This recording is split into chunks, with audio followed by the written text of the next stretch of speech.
Navy. Kasi maanang nag-search.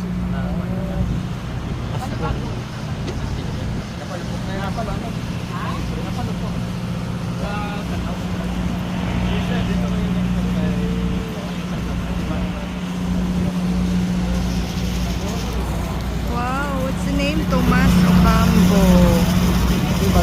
DRP. Ah, 19 na ako sa